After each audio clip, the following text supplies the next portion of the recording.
Thank you so much, Tyson, for this interview about the Intensive Podiatry Business Reboot happening this March in Glasgow. So you're going to be in the UK, so we thought we would drag you up to Bonnie, Scotland, up to Glasgow, and to give these podiatry businesses a reboot. Tyson, some people might not know who you are.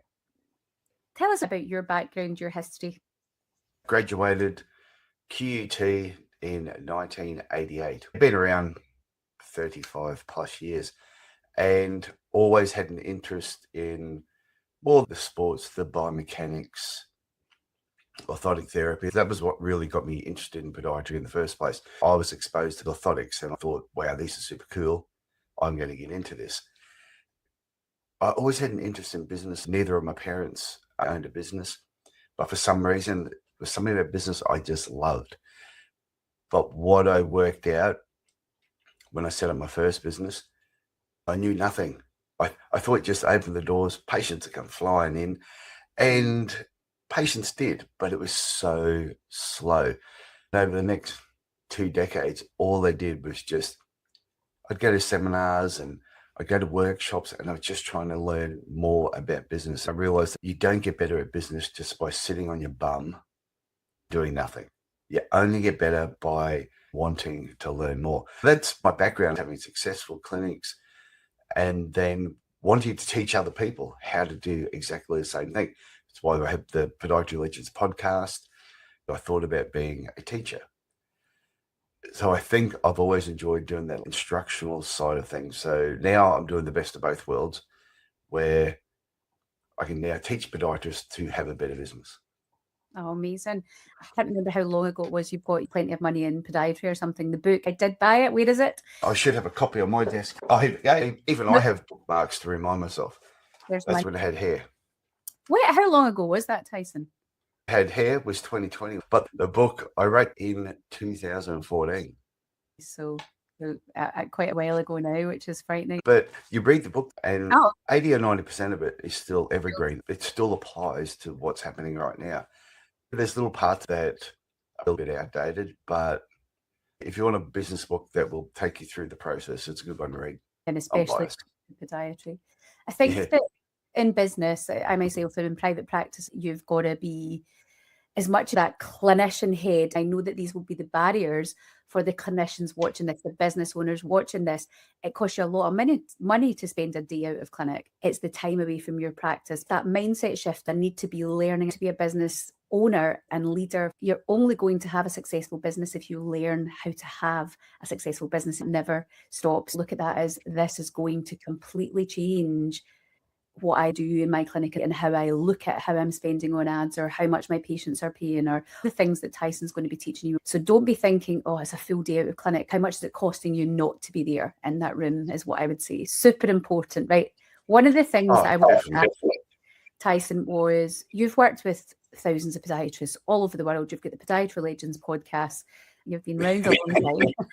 What are you seeing right now that tells you that clinics are needing or are due a reset in their business? Perfect example. I shot a video recently. I was in the Gold Coast visiting my mum. I live in Cairns. She's on the Gold Coast, 1,800 kilometres apart. My mum got a referral to see a podiatrist. So I said, did you go and see him? I went for a walk down there. And as soon as I saw their clinic, she goes, there was no way I was going to walk in that clinic. It was small and pokey, no receptionist. The furniture looked old and they didn't have any tools in there. And it was just, she goes, it looked worse in your clinic in 1988 when you were 21 and didn't know what you were doing. It's not, there's some fantastic practices in Australia, UK, and around the world. But there's a lot of practices that they're setting the businesses up with shoestring budgets, or they're making money, but they're not reinvesting money back into their podiatry clinic. And they're thinking, because I'm doing okay, then that's good enough. But I don't think for the profession it's good enough. Everyone whinges that, oh, my patients treat me like a masseuse. Oh, my patients treat me worse than the hairdresser. And we go, it's because you act worse than the hairdresser. Your clinics don't look as good as hairdressing clinics. And it's time for the profession. It's time for podiatrists who have good businesses to put pressure on the businesses that are flying under the radar, thinking they're saving a lot of money, but what they're doing wrong by the profession. I'm hoping some listeners go, oh, the only reason my business doesn't make what it should is because I don't know stuff. Take a day or two off of work and go to events that are going to help you have a better business. Because you can sit in your clinic and, okay, you might make $2,000 this week. But by learning a couple of things, your 2,000 could be 3,000. At the end of the year, it could be an extra $50,000, $100,000, $150,000 or pounds in your bank account just by learning a couple of things that can reboot your business.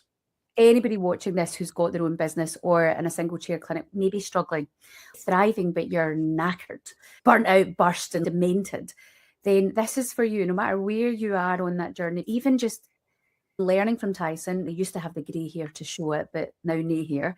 So all that wisdom, but also it's the people in the room. It's not just Tyson, it's the other people in the room with their wealth of experience and knowledge. Stepping into that will massively empower you. Even if you go away and change one thing, even if it just motivates you, even if it just gives you that reboot that Tyson's talking about. So don't be afraid of coming in, no matter what. Sometimes you might feel, oh, I'm not big enough, or I'm going to be caught out, or whatever it is you're thinking. Be there around your peers and ready to learn. We're dragging Tyson up here to give fellow Scots the opportunity. You don't need to be Scottish, bring it up north of the border, because it's very rare you get this sort of opportunity in this neck of the woods. One of the other common things I've seen is podiatrists who are so busy, and every podiatrist thinks, I've gotten really busy, I'm at capacity, I need to employ another podiatrist. Everyone's complaining, oh, there's not enough podiatrists. And there's a certain way that you structure your business. I think a lot of people employ podiatrists who shouldn't. The business isn't structured the right way to employ a podiatrist. They took a step back, learned how to structure the business the right way. They might find, in fact, I don't need a podiatrist for another 12 months. I just got to make these small changes. And if I do that, then when I bring a podiatrist on, they're going to love the job and want to stay, not come for 12 or 18 months and then shoot off looking for something better. And that's a big problem, especially here in the UK. I think it's similar in Australia as well. There's a shortage of graduates. There's a shortage of podiatrists. If you're a business owner trying to attract talent, it isn't just a case of sticking an advert out and saying, come in. Those days are numbered. They want better. They want clinics that are going to help them do advanced practices. That's what they want to do. Or they want to be doing things like shock therapy or wound care. They just want to have a different kind of career that maybe podiatry was 10, 20 years ago.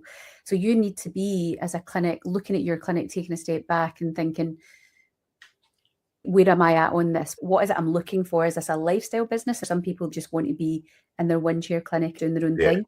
But are you happy? Are you burnt out? Are you just there because you're quite miserable and kidding yourself that you're happy? We can be guilty of that. If you don't do stuff that makes you really scared and excited, you're not really living. Life gets pretty boring. If you're looking for people to come and work with you, as Tyson said, you have to be ready and know what it is. What are you offering that person? It isn't just a case of, here's a wee associate number and we split the fees. I don't think that. Yeah, the part that's interesting, I don't believe there's a shortage of podiatrists. Even though everywhere people complain, I think there's an overabundance of really crap jobs. So there's so many clinics out there that are run on shoestring budgets. They've got really average setups. One, because they don't know. Yeah. And that all these people are busy. They're doing work they don't want to do. Whereas if they knew how to adjust things, they could change it. They're all wanting a podiatrist to join their team, usually screaming, I can't find a podiatrist. I've got coaching clients that never seem to have a problem finding somebody because they've got clinics that are really attractive. Yeah. So part of what we'll be doing on the day will be learning how to become a more attractive employer. Learn how to get it easier to attract podiatrists. In our clinics, we don't really advertise. They contact us because of what we do. We attract that type of person. So we're always recruiting. That's never off. We're always looking for talent. The interesting part is what you said too, is there's a lot of podiatrists that will open up a clinic, they'll sit in a clinic, and that's where they hide for the next 20 years. But maybe 5 or 10 years into their career, they start advertising, I want a podiatrist. And everybody is going, who are you? Never seen you before, never heard about your clinic, don't know where you are. Someone like yourself, people in the profession know who you are. So I think you need to, as part of building your practice, be visible in the profession. People need to see you, they need to hear you, you need to attend events. Form that network of people, when you put your hand up, you go, hey, I need a podiatrist. Somebody might know someone because they've met you at a conference and they go, hey, you've got a great person, or I've seen your practice, it's a good looking clinic. Talk to us about what we can expect on the day, Tyson. The date is the 7th of March, 9 a.m. to 5. Thank you, Michael. It is in the city centre of Glasgow, really easy to get to. It's in the Glasgow Central Hotel, just at George Square. If you're getting the train, get Queen Street Station right at it. Central's also just 5-minute walk away. Buses, all of that. And if you're parking, just make sure you don't drive a diesel, because you've got the city chart. They will fine you if you've got a big emissions car. So try and get public transport if you come into the city. But if not, there's tons of parking all around, and you're usually about £12 a day. So easy to get to. It's the full day. Tyson, talk to us a bit about what we can expect. One, we're going to have a lot of fun. I believe if you want to learn and you want to take more in, it's going to be a fun process. I think when people are laughing, smiling, and enjoying each other's company, you connect better. You're more open to sharing ideas, and you remember more. Nothing worse than sitting in a room and someone's just up there, death by PowerPoint. They're just putting stuff up, reading slides like a university lecturer. That's not what's going to happen. But some of the things that we'll be touching on, I like to talk about at the beginning of all my talks, goal setting, but in a way that most people have never seen it explained before. And it was a way that I saw it. I used to hate goal setting, to be perfectly honest. Couldn't stand it. But then I saw it done a certain way and I went, my God, that finally makes sense on how goals work. So that's the first thing I explained about, because unless you know what it is that you're aiming towards in the next 3 months, 12 months, or 3 years, I don't think you go beyond 3 years because you could be dead. So don't worry about it. But it gives you direction. Then we touch on understanding your numbers. What are the important numbers? You can measure as many things as you want in your clinic, but you should really only be measuring the ones that are important to you and what's going to give you the guide to know that your practice is actually moving forward. Plus, if you're on a deserted island, what figures do you need your receptionist to send you every day that you can just look at quickly and go, nothing to worry about? These are numbers we're going to go over. We'll talk about systems and frameworks, about how to set things up properly so it's easy to communicate with your team. We'll go over reactivations, recalls, incomplete treatment, how to identify incomplete treatment. So much money can walk out the door if you don't have a process to make sure the treatment is complete. Yeah. And especially if you employ other people. And this is why some people shouldn't employ other podiatrists. If you don't have systems in place, or you don't know what is complete and what's incomplete treatment, you employ someone, they will only work at about 80% of the capacity that you will. If you're losing patients left and center, how many more do you think they're going to lose? Employing someone at the wrong time can cost you money. Identifying your ideal patient, don't focus on your perfect patient. Sometimes your best patients can kill your clinic. We will touch on marketing, even though I'm doing the marketing workshop the week before. Just some key points, touch points with patients, branding. I've done the reboot over a 2-day period, taking the best of the reboot, also implementing where AI fits in all this in the patient journey. AI is all around us. You can be an early adopter, you can be a late adopter, or you can not adopt it at all and just get left behind. I've seen people use AI badly. I went to an event in Arizona that I go to every year for the last 12 years. And we did this big thing on AI and where it fits in the patient journey, which I've never introduced before. I'm going to be introducing that as well. It's going to be pretty cool. You'll never look at AI the same way again. You don't need to sell AI to me. I'm all over that. In terms of, I think what I've got down here is main bullet points that Tyson's going to be covering. Autopilot, stuff you can do in your clinic that puts things on autopilot, is getting those reactivations, making sure patient recalls, making sure if nobody in your clinic in a certain amount of time, you're not missing them. That's your low-hanging fruit, really easy to do.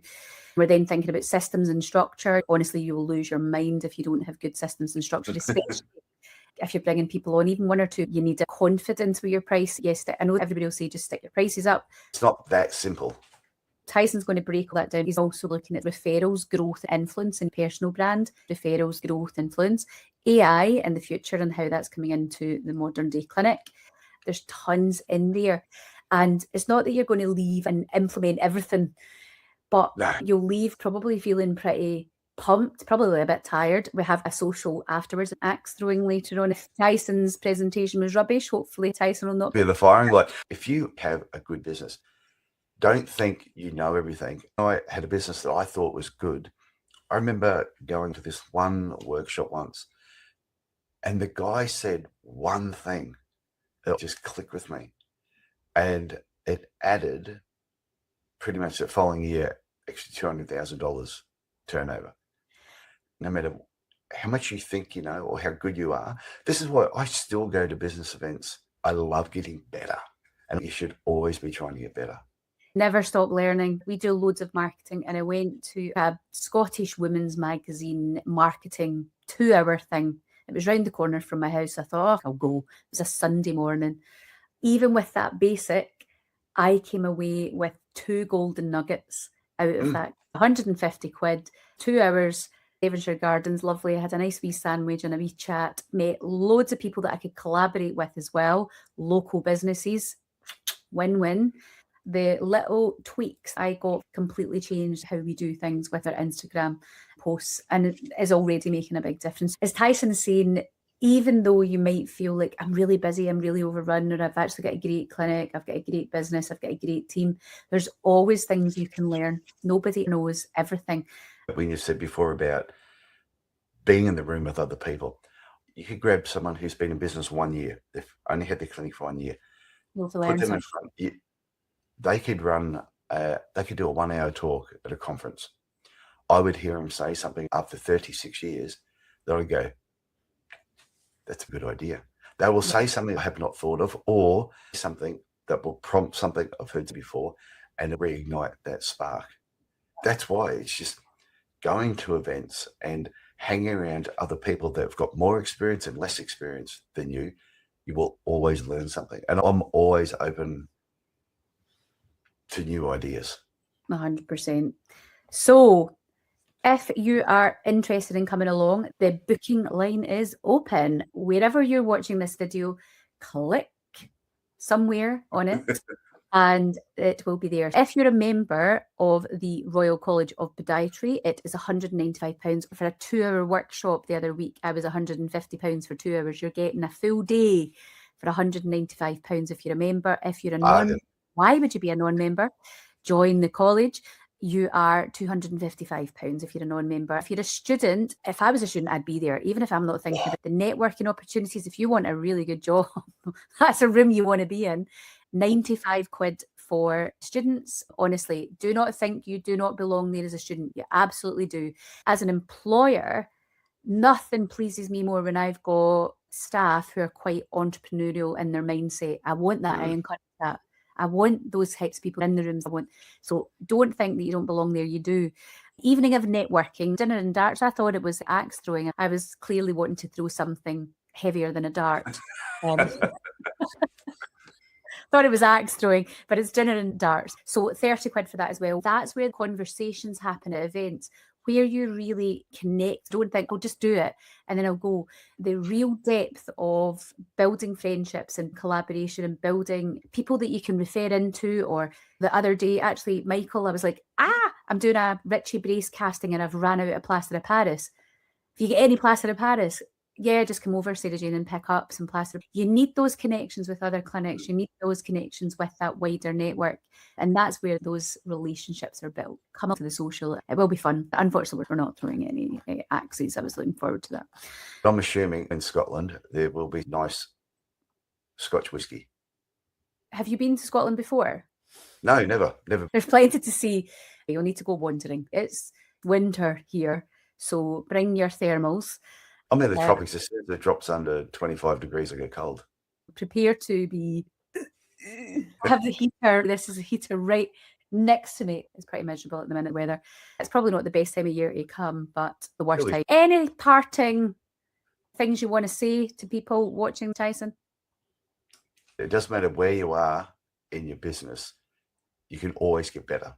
The best way to get better is by attending things, networking with other people, getting out of your clinic. If you stay in your clinic scared to take a couple of days off of work because of the money you're going to lose, it's like a scarcity mindset.